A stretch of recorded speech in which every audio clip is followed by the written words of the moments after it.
Welcome back, guys, on the Delish Podcast. So today, of course, you guys know there's this very popular book with social media that became even more popular.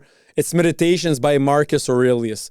So I read the entire book. I'm not a big book reader, but that book was it was very popular on social media and very trending. So, and of course, I like philosophy. I've always loved philosophy. I've always loved everything regarding the Roman Empire, like many guys. The joke on social media is every man cares about the Roman Empire, and we always talk about the Roman Empire. Not always, just every 2 days we talk about it. I'm just joking. So I read the entire book. Of course, as you guys know, for guys who read the book, it's a very big book, very condensed book with many quotes. But so I took all the most important quotes that I'm going to read them out and we're going to analyze them. Well, actually, I'm going to analyze them and just give commentary and analysis. So today we're going to be doing probably like 30-something quotes.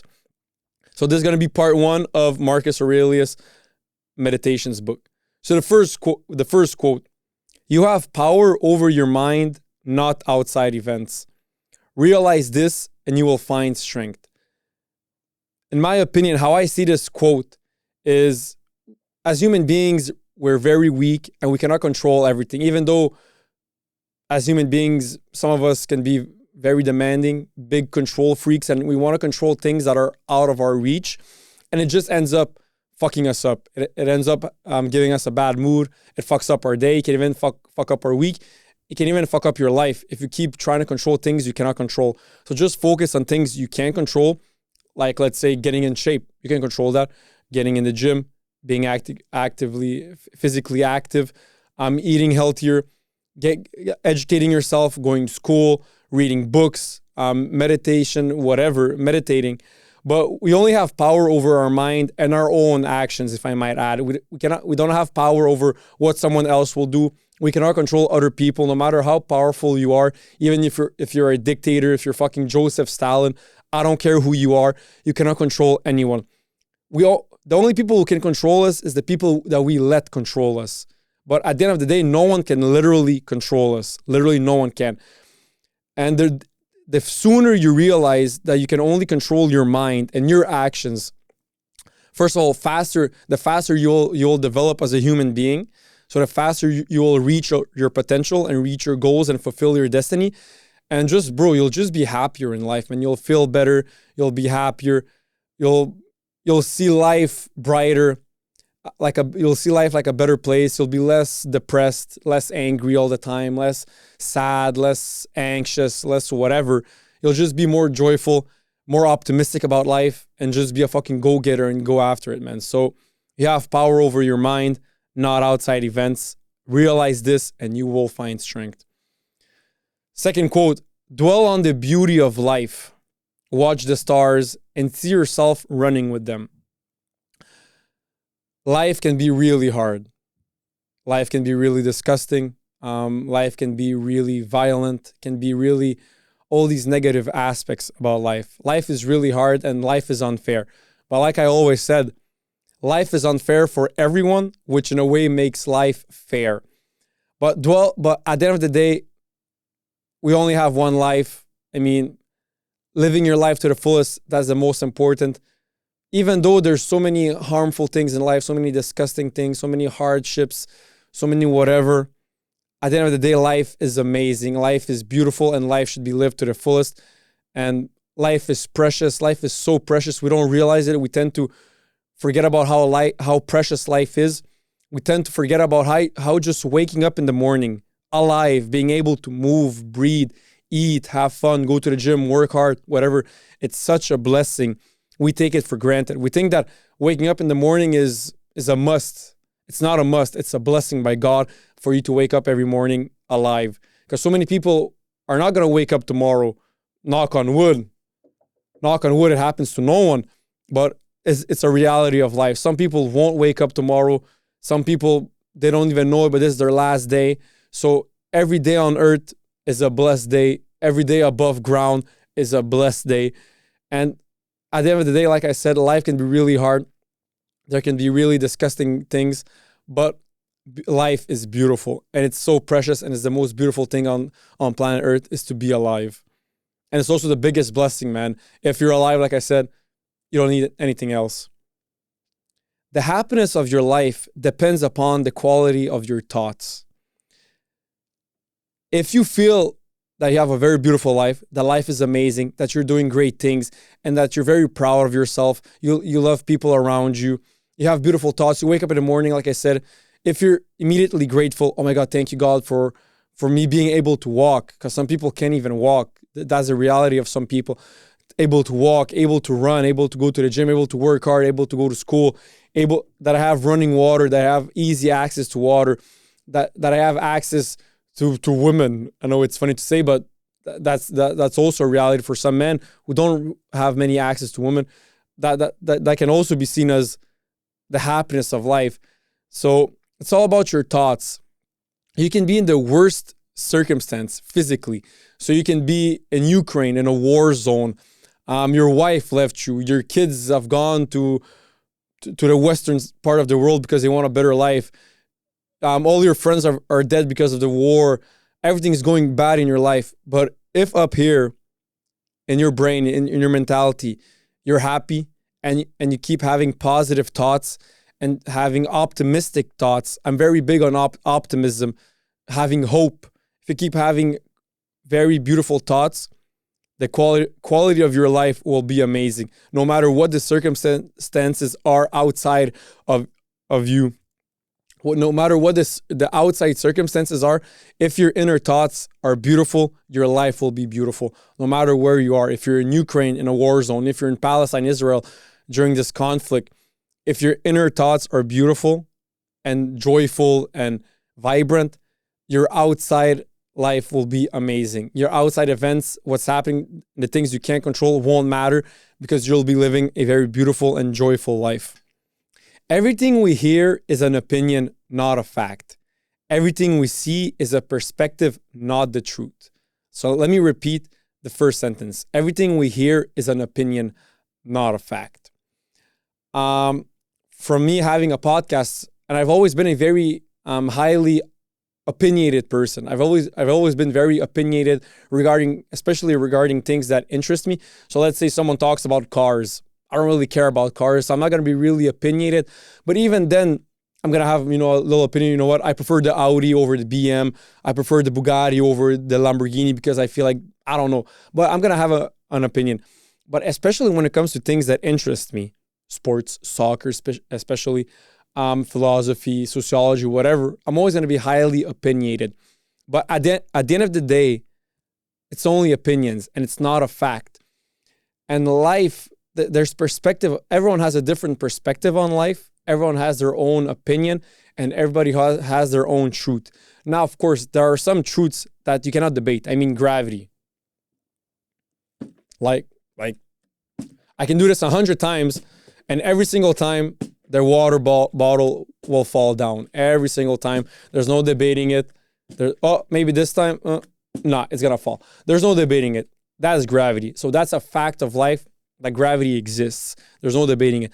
But opinions regarding politics, philosophy, sociology, how life should be lived, psychology, what social scientists, social sciences, whatever, economy. What's the best economy? Is capitalism better than communism? Who knows? It's only a set of opinions that matter. So regarding everything that's human, that's nature, that's human relations, that's society, there's no fact. There's only opinions. Now it depends how you see life, how you interpret life. We all have different opinions. We all have our own way of seeing life and of judging life, judging people, and we all have our own sense of good and evil. We all do. So at the end of the day, I feel like every single human being, their intentions are good. I feel like every single human being, no matter who you are, your intentions are good. Now, maybe your actions, but in your actions maybe aren't the best, aren't good.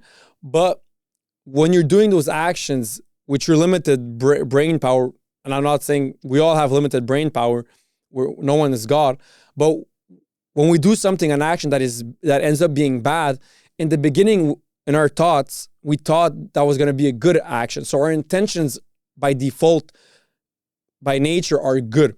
But then, of course, with human ego, with many other things regarding humans, which as human beings, we're all very weak and insecure regarding many aspects, our actions can end up being bad. But our intentions from the beginning were good. That's just being human. That happens to everyone, no matter who you are. If you're Elon Musk, Donald Trump, if you're fucking King Charles II, if you're Louis XVI, Louis XIV, I don't care who you are. It happens to each of us. It happens to everyone. But having an opinion is a fact, except for, like I said, there are some facts we cannot debate, and there's not really any debate. There's even a fact that, it's a fact that the world is round, right? It's round. But some people are even debating that fact, saying that, no, the world is flat. And I heard a stat that in America, which is a population of 320 million people, 300,000 people in America believe that the earth is flat. 300,000. I'm from Gatineau. Gatineau, we're no more than 300,000 people. It's like if the entire city of Gatineau thought that the earth was flat. That's a lot of people. Now you're going to say, okay, but Andre, 300,000 people for 300 million, it's not a lot. Yes, it's not. But for an idea as ludicrous as the earth being flat, that's a lot of fucking people. Now, if someone was to say, you know what, only 300 people voted for Donald Trump out of 300 million, that's not a lot. Considering that he was one of the two main political guys running to be president, then that's not a lot. Then the percentages are completely shit. But for something as ludicrous as to say that the earth is flat, that's a lot. Now, same example. If someone was to say, you know what, Andre, in America, there's only 300,000 people that believes that communism, socialism is better than capitalism, then I would say there's no debating it. It's never going to happen in America because it's too low. But that's probably not the stats, because that's something, of course, I'm always going to be capitalism first. Capitalist system is the best system in the world. But there's way more people, because the idea is not as ludicrous as saying that the earth is flat. And like I said, it's basically a fact amongst all scientists that the earth is round. But even then, man, you can give them all the facts, all the stats. You can even take those 300,000, take one of those 300,000 people, send them to the space, make him look at the earth, say, look, the earth is round. You see it with your eyes. He's still gonna say, no, this is fake. This is something, I don't know. He would find an excuse even then.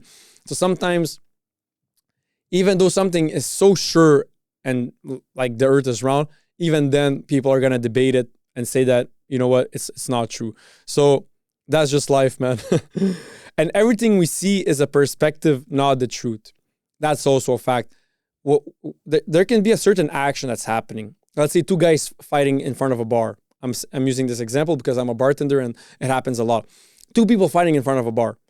Me as a bartender, I'm looking at the fight. But let's say those two guys, before they started fighting, they were having an argument at the bar. And since I'm the bartender behind the bar, I was listening to that argument.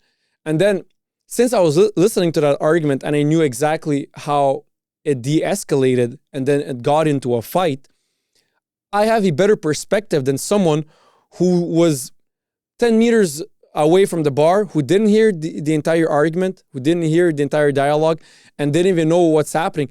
But when the fight broke out, he saw the fight. And let's say if he saw the fight and he saw one guy completely killing the other guy, like it's a fight, but he's completely dominating the other guy, completely killing him, he's going to have a different perspective than me, who was there from the beginning and who saw how it de-escalated. And not only how I saw it, how it de-escalated, I know how many drinks he had. I know how many drinks he had. So my perspective is completely different than the other guy who has no knowledge of what happened, everything prior to the fight, but who only saw the fight. So his perspective regarding that fight will be completely different than mine, but we saw the same fight, exactly the same fight at the same time. We were exactly in the same place, but our perspectives are different. So how he's going to view that fight, and then how he's going to view that nightclub, how he's going to view the entire nightclub scenery in Gatineau, because that fight is going to change his mentality regarding it. But it's going to change his mentality different than it's going to change mine, because I was there from the beginning, so my perspective is going to be different. So that's why Marcus Aurelius says that everything we see is a perspective and not the truth. Waste no more time arguing about what a good man should be one. Now, of course, it's always there's always gonna be arguments regarding what's a good man, what is considered a good man, and we all have different opinions regarding. Some people consider a good man to be a strong man, to be an intellectual man. Some people consider a good man a man who's in shape. Someone considers a good man a man who is brave. But in general, it remains the same. I mean, no one's gonna say a good man is someone who lives on the streets, who doesn't have a job, who doesn't go to school, doesn't go to the gym, who just eats whatever he wants, who is not educated. I mean, unless you're mentally challenged, no one's gonna say that's a good man.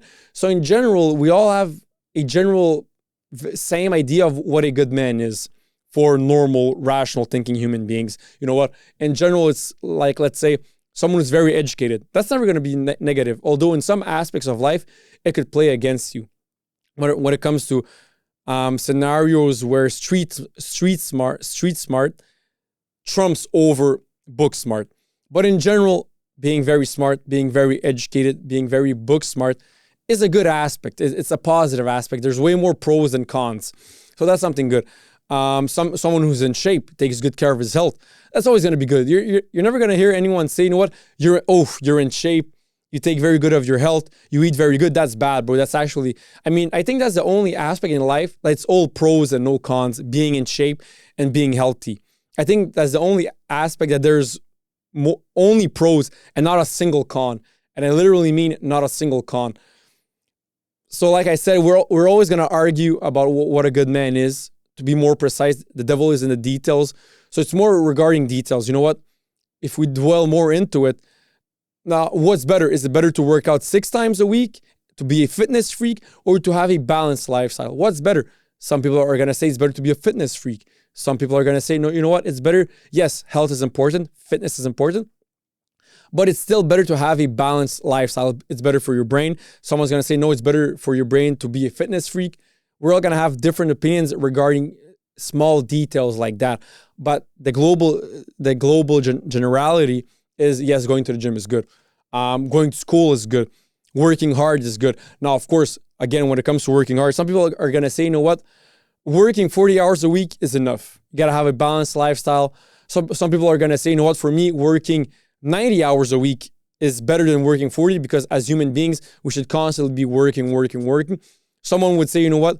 I believe that as human beings, we should not always constantly be working. We should be working, but we should have a balanced lifestyle. So we work, and then we go and have fun. We have pleasure, whatever. Also, for people who saw the movie Eat, Pray, Love with, what's her name? I always forget her name. She's very beautiful. I always forget her name. Julia Roberts. The movie Eat, Pray, Love with Julia Roberts. In that movie, she's an American. And in America, the North American culture, it's more work, money, business, more work, more productivity. But then she goes to Italy to live in Italy, and she finds a completely different mindset from the American and the North American mindset. Which in Italy, yes, it's a Western country. It's a very developed country, very rich country. I think, is it in the G7? I'm not sure. Amongst the 7 richest countries, I'm not sure, but it's in Western Europe. It's one of the richest countries in the world by far. But they still have a different mentality over there than they do in America and in Canada. Yes, they're gonna work. There's gonna be productivity. There's gonna be innovations, all of that shit. But at the same time, they value pleasure a lot, way more than Americans do. And in that movie, there's an Italian who says to Julia Roberts, you Americans, and I'm quoting him right now, you Americans know all about entertainment, but nothing about pleasure. And that's a fact in general, of course. And so, of course, and people could argue that, you know what, Italy is a Western, white, Christian country, just like America. But even amongst them, there's differences. And I mean, kind of big differences. And I went to Italy and I went to America and I see the cultural differences. In Italy, they're more laid back and they enjoy life more. And I'm pretty sure that there's way less anxiety in Italy than there is in America and North America, which is constantly working. That's the culture of North America. But in Italy, I feel like, in my opinion, there's both of those have pros and cons. That's for sure. But I feel like in general, Italy is better than America. The mindset and the culture behind it. Because I feel like, yes, you have to work, being productive, chasing your dreams, accomplishing a lot of stuff that you want to accomplish, and that you have big dreams, big ambitions is very good. And that's what makes, in my opinion, life the funnest, and it puts life like on the top pedestal. But still, enjoying time with your wife, enjoying time with your friends, with your family, going to a soccer game, just laughing with your friends, having fun. Those moments are what makes life so beautiful. Those moments. Of course, accomplishing yourself is also a very beautiful thing. Accomplishing your dreams, reaching your fullest potential, that's what I like the most. I want to reach my full potential. But still, I understand, I want to have kids, because without kids, life means nothing. Life is meaningless. Without a woman, without a wife, life is meaningless. And without a family, life is meaningless. So in my opinion, I prefer, if I have to choose between Italian culture, way of life, or American culture and way of life, I'm going to choose the Italian culture, way of life, because they enjoy more, they're happier, more joyful, and they have more pleasure in life than the Americans. So the sixth quote: when you arise in the morning, think of what a privilege it is to be alive, to think, to enjoy, and to love. So when you arise in the morning, like I said in the beginning of the episode, just waking up, alive, being able to breathe, drink water, walk, run, have arguments, talk with your wife, have sex, man, whatever. It's all such a blessing. And if I go back to the beginning, just waking up alive, waking up above ground is a blessing and is the highest blessing. So just waking up should be enough for you to say, you know what, thank you, God, for everything. I'm alive, I can breathe, I can run, I can fight, I can have sex, I can love, I can laugh, I can live. All of that, that should be enough for you to be happy and joyful and grateful in life. And as you guys know, being grateful only gives you more in life and only brings you more. That's a law of attraction. The more grateful you are, the more God will give to you. And if you don't believe in God, well, let me say it like this. The more grateful you are, the more the universe will give to you. And that's a law. There's no debating it. You ask any social scientist, Carl Jung, Jordan Peterson, all the smartest people on planet Earth, they all agree on this fact. The more grateful you are, the more you attract. That's a fact. And the better your life is going to be. So just waking up, and then I can add, you live in a country where there is peace already there. How many people are waking up stressed and afraid because they don't know what's going to happen, or they don't know if they're going to even live throughout the day, or if they're maybe going to die that day. So living in a country that there's peace, another blessing. Being able to walk, another blessing. Having a girlfriend, another blessing. There's so many stuff that are having a good job, a blessing. Having a job, having the opportunity to go and work, blessing. Being mentally stable, a big blessing. Being healthy, having no health problems, that's a huge blessing. As people say, we always have a lot of problems, but when we have a health problem, we only have one problem. That's true. I mean, when you're completely healthy, we take health for granted. We think that we deserve to be healthy, and that it's not a gift, that it's a must. It's a gift being healthy. So many people wake up not healthy, wake up in a hospital bedroom, that they can't move, they can't do anything. Some people are even born with cancer, little kids. I mean, that's the worst thing that can happen. That's the saddest thing, but it's a reality of life. It's a fact of life. It's a truth of life that some people are born with cancer. So just waking up healthy is more, you're beyond blessed.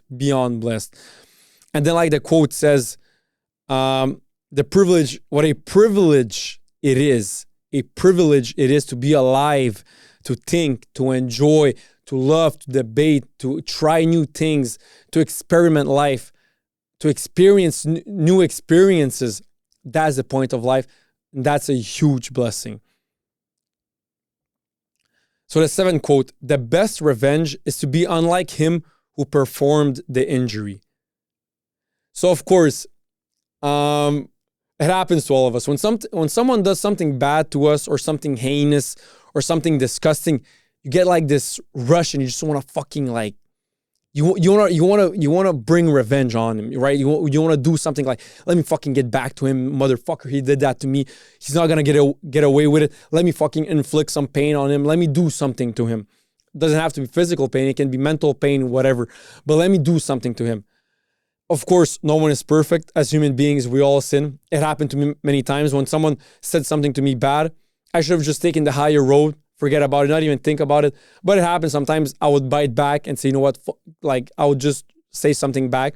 Maybe I shouldn't have. At the end of the day, it's better to just always be the better person and not try to bring revenge. And of course, there's this American quote, which sums up a little bit the American culture. Revenge is a dish best served cold.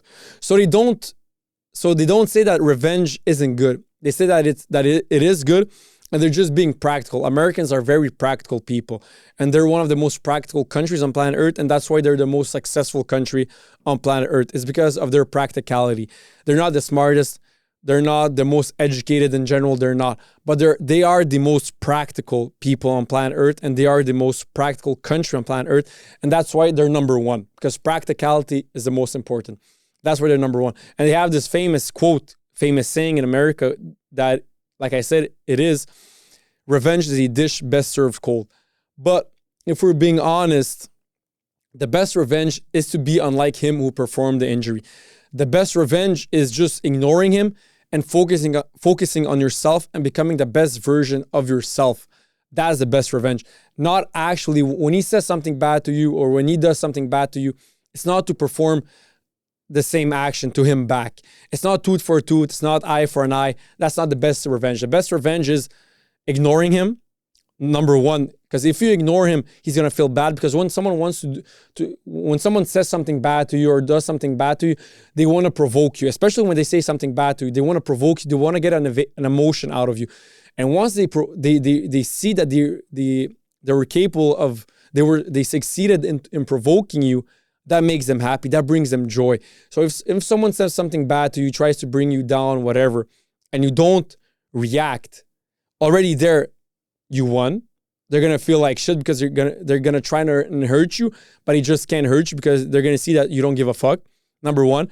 And then number two, focusing on yourself and becoming the best version of yourself and flourishing and living your best life. That is the best revenge. That is the best revenge. Believe me. Now, of course, as human beings, in the spur of the moment, when someone says something bad to you or does something bad, you just want to hit back immediately.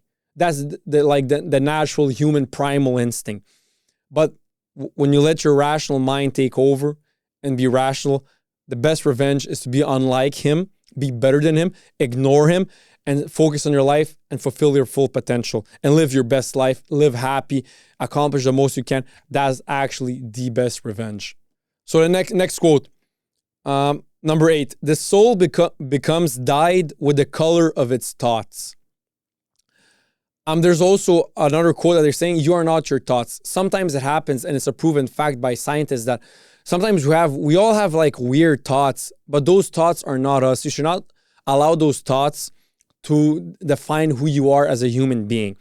But of course, if you have everything in life, if you have literally everything, all the material goods, you have everything in life. I always bring this example. Even if you're Elvis Presley, the guy, in my opinion, had everything externally. External wise, he had everything. Money, fame, looks, women, career, a voice. He was like probably the greatest singer of all time, probably the greatest artist of all time. And so he literally had everything that a man could want, that your ego could want. He had everything that your ego could want, everything.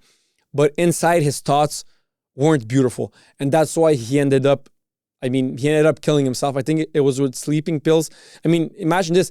If he has everything, why would he have trouble at night sleeping? He has literally everything. He had literally everything. And he's not the only one. There's so many cases. Michael Jackson. He's like Elvis Presley. He had everything, man. He could literally walk anywhere. Everyone would bow down to him.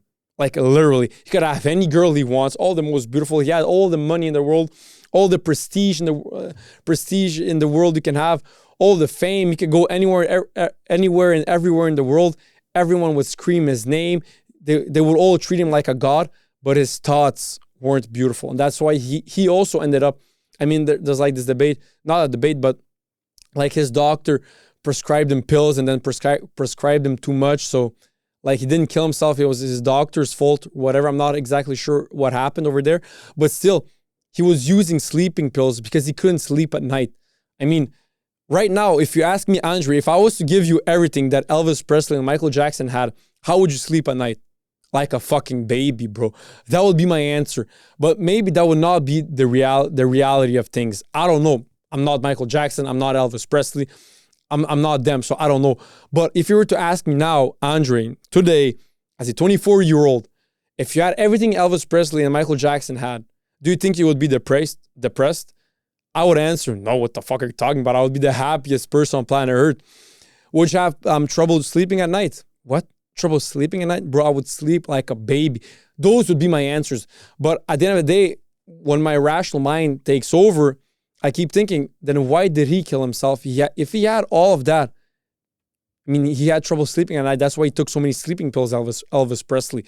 So maybe I wouldn't. I don't know. I don't have it. But it's a fact. The fact remains that, as the quote goes, the soul becomes dyed with the color of its thoughts and not by external goods, external things. It's only your thoughts. It's what happens up here that matters actually in your life. So the next quote, it is not death that a man should fear, but he should fear never beginning to live. How I see this is we're all going to die. I have this quote on my arm, memento mori. It's remember that one day you're going to die. We're all going to die. It's a certainty. Like the quote goes, the only certainties in life are death and taxes. And if I might add, number one is death. I mean, we're all going to die. There's no debating it. But we should not fear it because it's going to happen. Your loved ones are going to die. You're going to die. Your kids are going to die one day. Knock on wood. They don't die before you do. Like I said, knock on wood. But it happens to all of us. So you should not be afraid of it. We should all be afraid of not living life to the fullest. It happened to all of us. It happened to me. It still happens to me. I feel like there's still more things I want to do. And I mean, right now, how I see it is every single day when I wake up, I always think about how I can live life to the fullest. And that's what we should be afraid of is to not live our life to the fullest and to end up dying without ever reaching our full potential and without ever experiencing what it's like living life to the fullest. So like I said the quote, it is not death that a man should fear, but he should fear never beginning to live to its fullest, if I might add. Because that's life, man. If you don't face your fears, if you don't do things that excite you, that scare you, what's the point of living life? You got to live life to the fullest, try new things, experience new things, because at the end, we're all going to die. And it's experiences in life that truly matter, not acquiring money, not acquiring status, whatever. It's experiences that at the end of the day truly matter. So the next quote, accept the things to which fate binds you and love the people with whom fate brings you together, but do so with all your heart. So with fate, how I see it is I feel like we all have destiny in life. So I'm a big believer of destiny, but I'm also a big believer of free will. I feel like we all have our goals to reach. We're all put on earth for a certain purpose. We all have our own purpose. It's all different from individual to individual. It's case by case. It's different for each and one of us. But like the quote said, love your fate. Love the people that come into your life, because in life, nothing is a coincidence in life. Nothing. Me being able here to speak in front of a camera, it's not a coincidence. There's a reason why it happened. And as the great thinkers say, when a little bird flies, it's not a coincidence. There's a reason why a little bird can fly. When a little bird comes and settles on your knee, whatever, it's not like, oh, it's just a coincidence. No, there's a reason why. Everything happens for a reason. Everything. I know it's cliche. Everyone says it, but it's a fact. It's true. That everything, every little thing you can think about, me just putting this here, there's a reason why this happened. Every single thing on planet Earth happens for a reason. So love your fate. Love where you're going in life. Love what happens to you in your life. Sometimes you feel like unfair things happen, but there's a reason it happened to you. It's to teach you something good. There's nothing literally bad or negative in your life. You can only profit from it or learn from it. When you adopt that mentality, you're gonna flourish so much. Your life's gonna be so much better, and you're gonna go so much further in life when you adopt the mentality of nothing happens, everything happens for a reason. Nothing is a coincidence in life. And whatever happens to you is either good, meaning you can profit from it, or it's a lesson for you so that you become a better version of yourself. That's the mentality I feel like we should all adopt. So the next quote, never let the future disturb you. You will meet it if you have to, with the same weapons of reason which today arm you against the present. So, I mean, how I see it is life should be lived in the present moment. Don't dwell on the past, and don't worry or be anxious about the future. I feel like people who are anxious are mostly anxious because they hate the fact that they don't know what's going to happen in the future. So in a way, they're a bit control free because they want to control every aspect of their life. They want to micromanage every aspect. And since I don't care who you are, you can never predict the future. You're never going to know what's going to happen in the future, what's going to happen in your life in the future. And then you get all anxious. But when you accept the fact that you just got to live in the present moment, live day by day, of course, you got to plan throughout years, you know what, I want to get this degree so I can get this job. But at the end of the day, live day by day. Every single day, try to be a better version of who you were yesterday. It's you against you. It's not you against anyone else. It's literally you against you. Live day by day. Learn from the past. Don't dwell on it though. So if you did something bad in the past, learn from it. I did that, so I know it's not good. So I'm not going to do it again in the future. So you learn from it. But don't dwell on something you did bad. Okay, I did it bad. It happens. I'm human. I'm not perfect. What can I learn from it? Okay, I can learn that. Okay, perfect. That's it. Don't dwell on the past, because you're gonna get depressive if you dwell in the past, and you're gonna get anxious if you worry about the future. So learn from the past, be optimistic and hopeful about the future, but live in the present moment and enjoy the present moment. Live day by day, and every single day try to be a better version of who you were yesterday, a better version of yourself. And like I said, it's you against you, not against anyone else. Next quote. Our life is what our thoughts make it. I say this many times. It's true. What literally matters the most in your life are your thoughts. That will dictate your future actions. That will dictate how you view life. It will dictate the happiness you have, the joy you have in your life, the optimism you have in your life, the hope you have in your life. How you view life will be way more beautiful, way more filled with sunshines and rainbows when it's filled with beautiful thoughts. So I'm going to repeat the quote. Our life is what our thoughts make it. And it goes for the same way. When you have negative thoughts, your actions are going to be negative. You're going to be less happy. Your relationships are going to be less good. There's going to be less rainbows and sunshines and unicorns in your life when your thoughts are negative. So the next quote, whenever you are about to find fault with someone, ask yourself the following question. What fault of mine most nearly resembles the one I am about to criticize? It happens to all of us to be, like we all do. We're quick to judge other people when they do something bad, but we did it many times. It happens. We also did that bad action, but we're quicker to judge other people. Actually, we're also very quick to judge ourselves. But like the quote says, whenever you're about to find fault with someone, whenever someone gets you angry, it has nothing to do with that person, but completely to do with yourself. Why does that person have the power to make you angry? Is it something deep inside you're actually hiding from? Is it something you're actually insecure about? That's why that person is able to live in your head rent free. And that's why when he says something to yourself, you take it so personal. Because like I said, no one has control over you. No one has control over your thoughts. And no one has control over how you're going to feel about yourself, and how you're going to feel about life, and how you're going to feel what actions you're going to do. No one can control you. So of course, when someone's able to control you, it has nothing to do with himself, but all to do with yourself. There's something you didn't cure inside of yourself that needs attention and that needs healing inside of yourself. So like I said, I'm going to repeat the quote. Whenever you're about to find fault with someone, ask yourself the following question.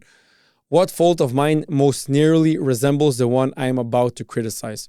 It happens to all of us to criticize others, but we also do bad things, man. Like when we tell someone to stop smoking, but we're smoking, so we're being a hypocrite. It happens to all of us to be hypocrites. That was actually the word I was looking for. We every single human being was in a situation where they were a hypocrite. And even it happened once in the past, it's going to happen again in the future. We're always going to be hypocrites as human beings. The goal is to minimize it, to try to be the best version, and to not try and criticize other people on something that even we would do. Maybe he did that because in the circumstance he had no choice.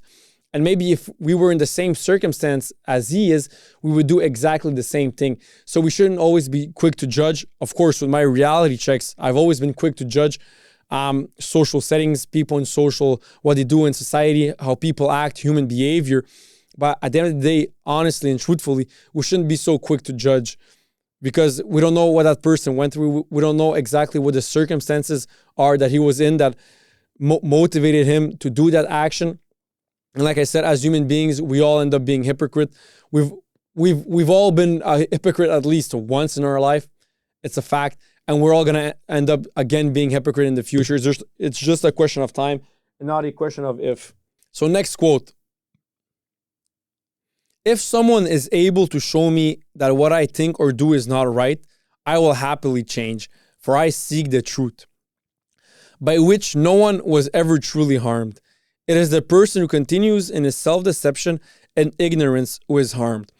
Now, what my friends and my family members tell me is that I'm very hard-headed.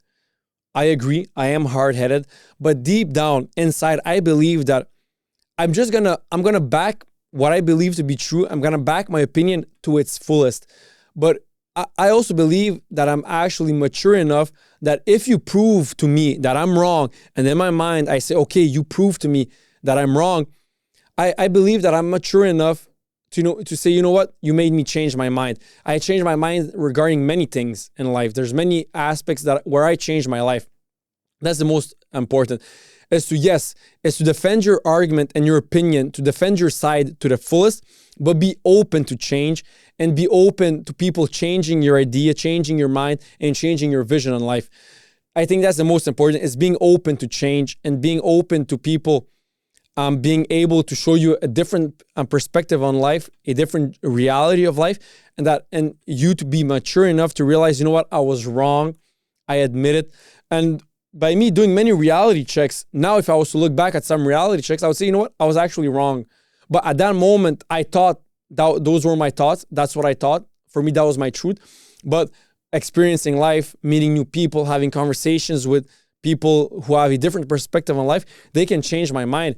Like an example I would always argue with my friends that even if Africa had all the resources that Europe had regarding football, the players wouldn't be as good as the European players, because I felt like culture in Africa regarding football is not as big as the culture regarding football in Europe.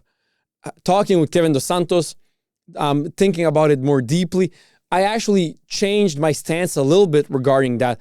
I do agree that if Africa had the more resources, had the same resources like Europe, football would be way more developed in Africa, and they would have way more better players than they do right now and that they do in its history.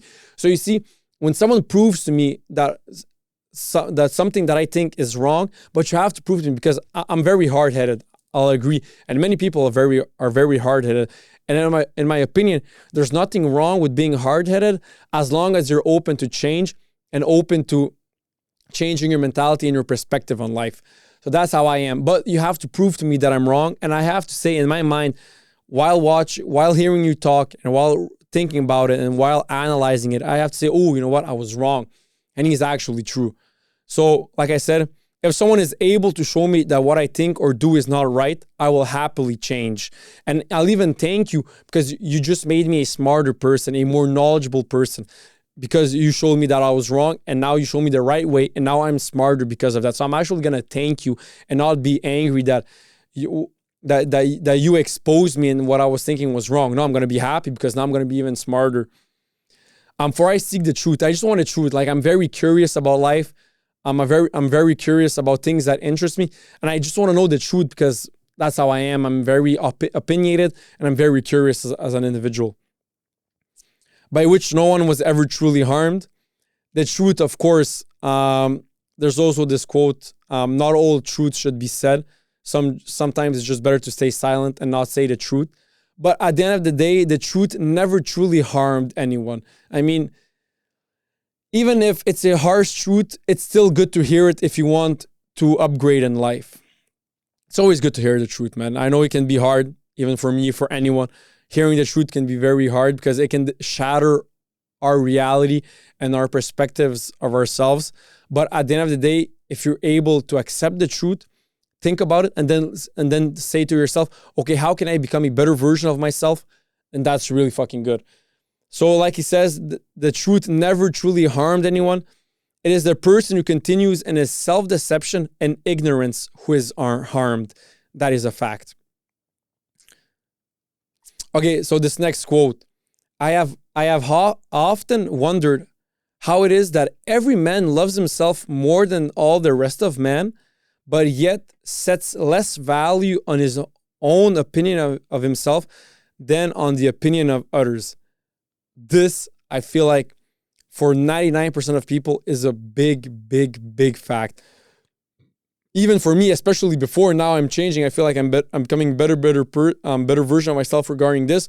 But I used to care a lot what people thought. And I would value their opinions about myself more than my own opinions about myself. And like you said in the beginning, I have often wondered how it is that every man loves himself more than all the rest of men. So we all love ourselves more than we love others, which is normal, which is humane, and which is natural for every single human being to love himself more than his brother or anyone else except for his kids. I feel like we should always love our kids more than we love ourselves. But we all love ourselves more than we love others, but we still value their opinion regarding us more than our opinion regarding us. That's a fact. I think it has a lot to do for the fact that we're all social creatures. We're born like that, to be social creatures, because throughout history, it augmented our chances to survive in the wilderness when we're in social gathering, in a social setting. When we're amongst people, we develop more. It's easier for us to hunt, to get food, to reproduce. So our chances of survival augment when we're in social settings, when we're in society, they augment. So that's why we care a lot about what other people think, because we want to situate ourselves amongst others, which is totally normal. But in today's society, where, I mean, society is always going to exist. I mean, you're always going to be amongst society, and we don't have the same reality that we did hundreds of thousands of years before, where we needed that for survival. But now, you should not care what other people think about you, and you should not value their opinion of yourself more than you value your own opinion of yourself. That's a fact. Now, of course, some people can say an opinion of yourself, and it can end being constructive criticism. So them saying that to you, you can, say, I acknowledge it and I accept it, because what he said is just constructive criticism. That's good. But at the end of the day, you should value way more your opinion of yourself and what you think about yourself and how you see yourself, more than how others see you and what others think about you. Because if you're constantly caring about what other people think about you, you're going to be stuck in a box. You're going to be chained. You're not going to be living life to your fullest, because you're constantly, every single action you're going to do, you're always going to think about, oh my God, but if I do this, what's that person going to think? What's he going to think? What's he going to say about it? What are his thoughts going to be? You're going to be chained. You're going to be locked. You're going to be fucking miserable, man. If you're constantly thinking about what other people think, and you value more what other people think than what you think, you're going to be very, very, very miserable in life. And right now, I'm talking about by experience. You're going to be very miserable. Okay, so the next quote: if it is not right, do not do it. If it is not true, do not say it. So of course, I feel like every single human being, by default, we all know what the right thing is to do. Not 100% of the time. Sometimes we're in situations where there's like 2-3 options and we're not exactly sure which option is the best. But as a human being, you have to choose a decision and live with it. But for the most of the time, we all know what the right thing is to do. We all know. We're all human beings. We can lie to ourselves so we feel better, but deep down, 99% of the time, we know what the right thing is to do. We all do. And this other quote, if it is not true, do not say it. Now, how I see it, before I had the mentality that if it's true, it should be said, and it's the best thing to say. If it's true, it should be said. Over the time, I changed it a little bit through experience, through living experiences with people, whatever. Maybe all truth is not better said, but I don't want to lie. I feel like lying is still not good. So if, like my mother always used to tell me, if you don't have nothing good to say, just don't say anything. Maybe don't lie. You don't have to lie, because I don't like lying. But just stay silent. Don't say anything. So if there's a truth to be said, sometimes, I mean, we gotta keep it honest. Sometimes the truth has to be said, because it's gonna be better for the entirety of society. It's gonna be better for him. It's gonna be better for you. So sometimes the truth has to be said. I don't care how hard it is to be said, how hard it can be. It has to be said sometimes, the truth. But sometimes, if it is not true, just do not say it. Sometimes there's something that, yes, it can be true, but it's better. There's more pros and cons in not saying anything than saying the truth. So if there's more pros and cons, I feel like then the truth should maybe not be said. But still, then you don't have to lie. You don't always have to have an opinion. I need to learn this, and I'm slowly learning it, that I don't always have to have an opinion. And sometimes I can just say, you know what, I'm not educated enough on that matter, so I don't really have an opinion because I'm not educated enough. There's nothing wrong with saying that. I mean, even though, of course, our ego, we always want to have an opinion. We always want to prove that we're smart and that we're knowledgeable. Sometimes taking a back seat shows that you're actually very smart. You're actually very wise and very mature. So you don't always have to have an opinion regarding something. And sometimes just saying nothing is better than lying. And even if it's the truth, sometimes it's better to restrain yourself from saying something than just telling the truth, because there's more cons than pros. Yes, it remains the truth, but saying that truth will only bring you more cons than pros. Sometimes just saying nothing is better. Another quote, the object of life is to be on the inside of the majority, but to escape finding oneself in the ranks of the insane. How I see this, now, again, this is my perspective. I don't know how other people are going to see it, but I feel like when you start not caring too much what other people think and just do exactly what you want to do, what your intuition tells you to do, I feel like that in a way people can see you as insane, the mass, because you're going to start doing some things that other people won't do because maybe it's more, it needs more courage or whatever. But that's where you actually start living life, and that's where you actually like start being different from others. You start disassociating yourself from others.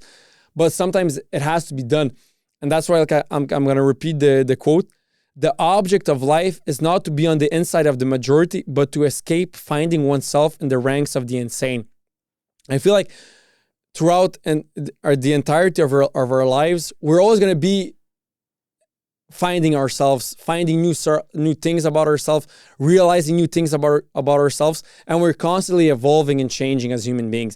But the goal in life is to fulfill your full potential. That's how I see it, is to constantly do things that excite you, that scare you, that you know need to be done, and that you know that if you do that certain thing, it's gonna level you up as a human being. And of course, sometimes you can do something that the masses won't do, but it will only help, end up benefiting you, and then you should be doing it. But of course, as human beings, we can be scared and run away from it, but we should all be doing it. Very little is needed to make a happy life. It is all within yourself, in your way of thinking. This is true, like we talked a lot about in the beginning. Our thoughts are the most important. And if I can add a little anecdote about my life, my grandpa on my mother's side, who right now he's dead, rest in peace, he's not with us anymore, but he was very poor. He lived on a farm in Serbia, in a little town with maybe 2,000 inhabitants. It's a little farm village in Serbia. And for people who don't know, Serbia is a very poor country in Europe, very poor. And Even in Serbia, he was amongst the poorest people. He had his farm. Of course, he didn't go to bed hungry. He could eat. He had clothes on his back. He had a roof over his head. He had, he had the basics. He could take a shower. He could eat whenever he wanted to. But he was very poor. He didn't take vacations to the south of Spain, to south of France. He didn't take vacations. He was only in his little village. But he was the happiest guy I've ever met in my life. And he had so little material goods. So very little is needed to make a happy life. He had way less than I personally know some millionaires or legit millionaires, very rich, but they're very miserable in life. Way more miserable than my grandpa, who had nothing in a country that has nothing. And he was very happy. So very little is needed to live a very happy life. Very little is needed, if I'm honest.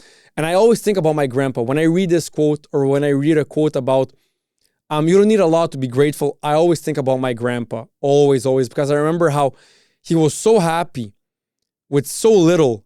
In the beginning, I was shocked. And I was like, it can't be true, because how can he be so happy with so little?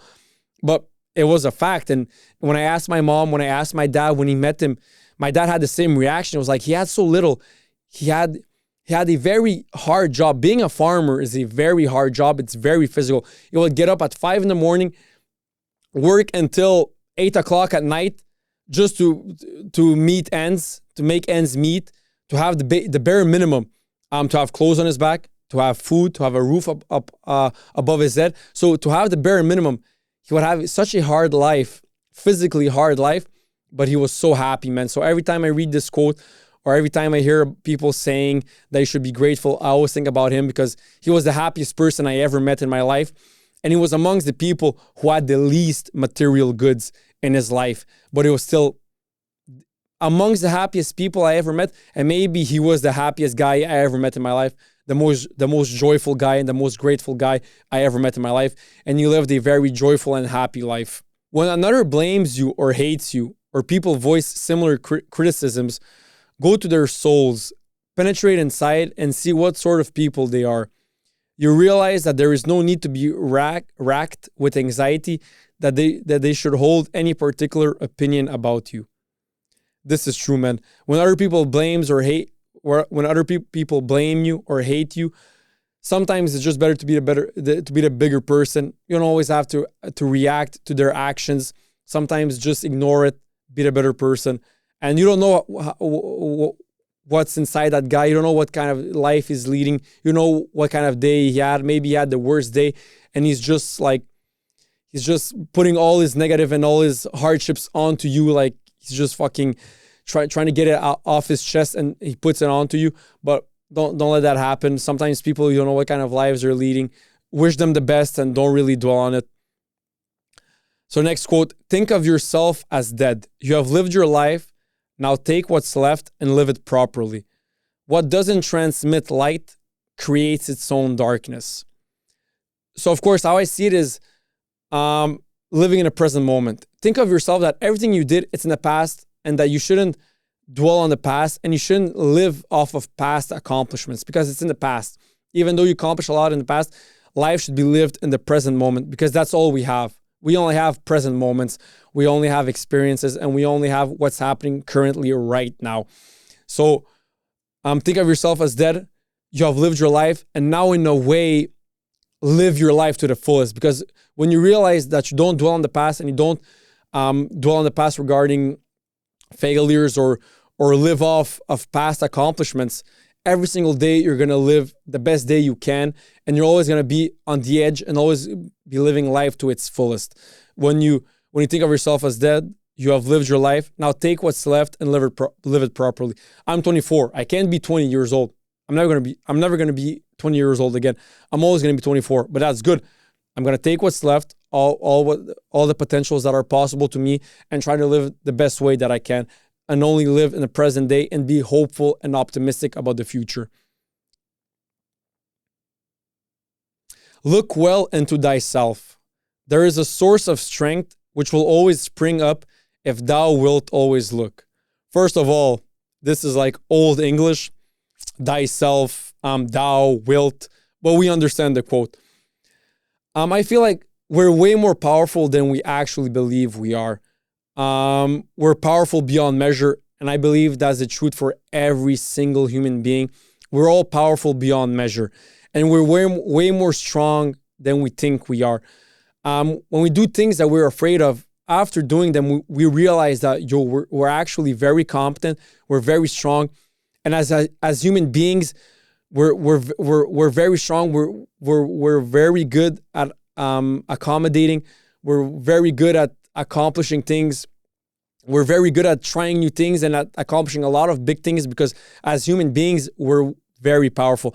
As people say, as human beings, we're so powerful, we can move mountains. And that's true. We're so powerful. We're way more powerful than we think we are. And we can move mountains if we wanted with our strength. But sometimes you need to look deep inside yourself, pick up the strength and just do it, man. Like I know the Nike quote, but it's true, man. Just do it. Sometimes just do it because you're way more powerful than you think you are, and you're actually powerful beyond measure. You always own the option of having no opinion. There is never any need to get worked up or to trouble your soul about things you can't control. These things are not asking to be judged by you. Leave them alone. Like I said, I try to work on this a lot. I'm very opinionated, so I always try to have an opinion on everything. But sometimes, man, it's just good you don't always have to have an opinion, especially regarding things that I'm not very educated on, I don't have a lot of knowledge on, or that don't really interest me. Some things don't really interest me, like how you create water bottles. It doesn't interest me. I don't care how this table was built. I don't really care. So I don't need to have an opinion on, what, is it better to have plastic on this wood or whatever. So I don't know. So sometimes, but with our ego, we always want to have an opinion. We always want to be right. We always want to have the upper hand and look like we're smart. But sometimes just not having an opinion, like I said in the beginning of the episode, it's okay to not have an opinion. Sometimes you can just say, you know what? I don't really know a lot on the subject. I don't have a lot of knowledge. I don't have a lot of education on the subject. So I just don't have an opinion. And that's okay, man. There's nothing wrong with it. Actually, it's very mature and very wise on your part to sometimes just not have an opinion. And it's better for yourself. It's going to bring you more peace. And you're going to live a happier and healthier life when you're capable of being wise and of being mature to know when to restrain yourself from having an opinion and when to have one actually and to defend it.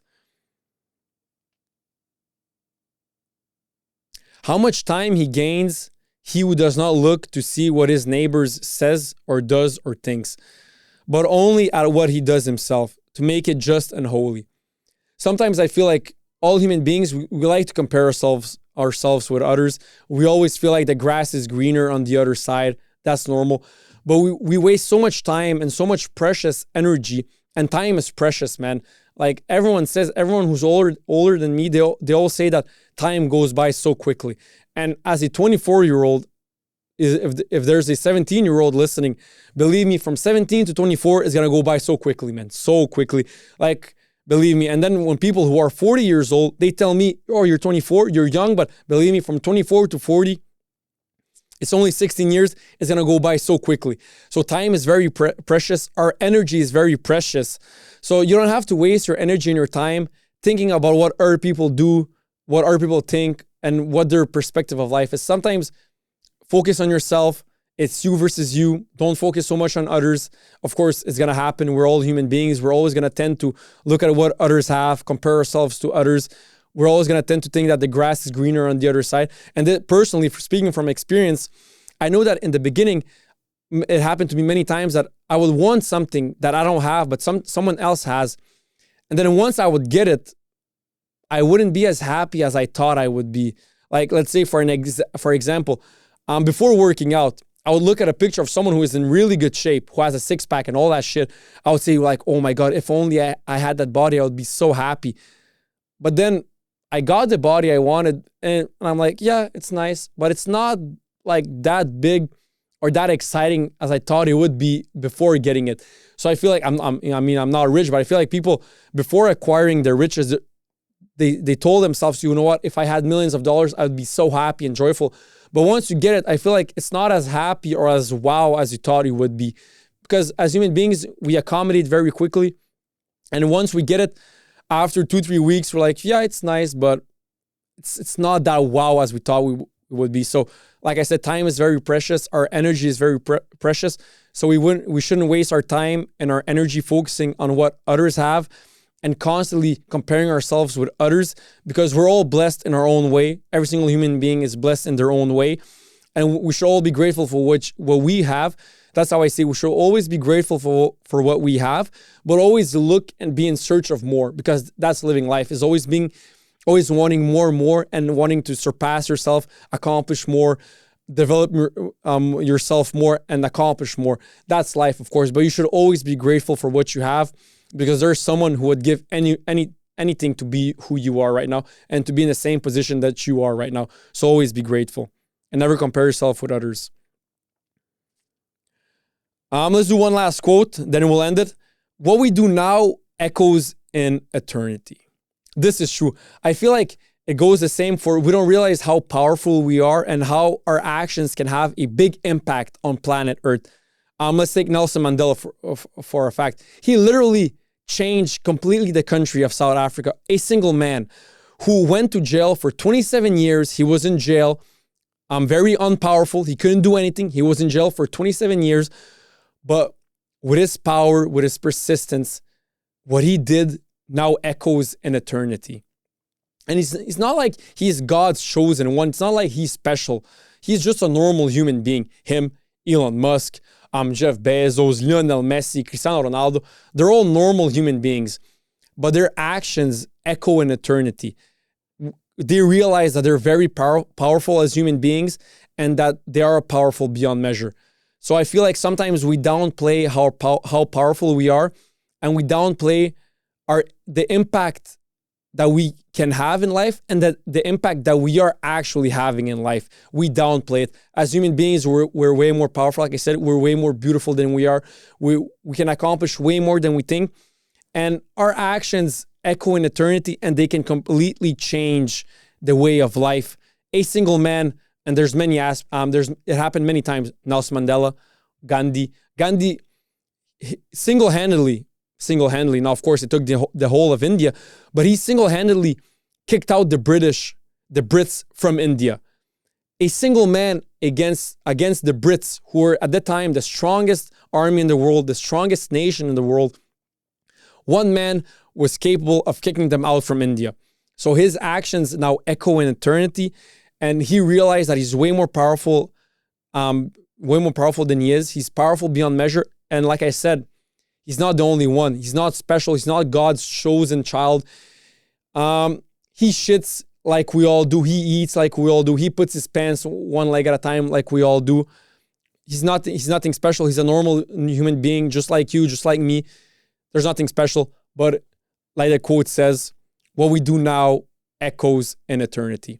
That was it, guys. That was part 1 for Meditations. It's a big book, a lot of content. It's very condensed, so there's going to be many more episodes, but that was episode 1. Hope you liked it. Follow, subscribe. We're on IG, YouTube, Spotify, TikTok, wherever. Peace out, guys.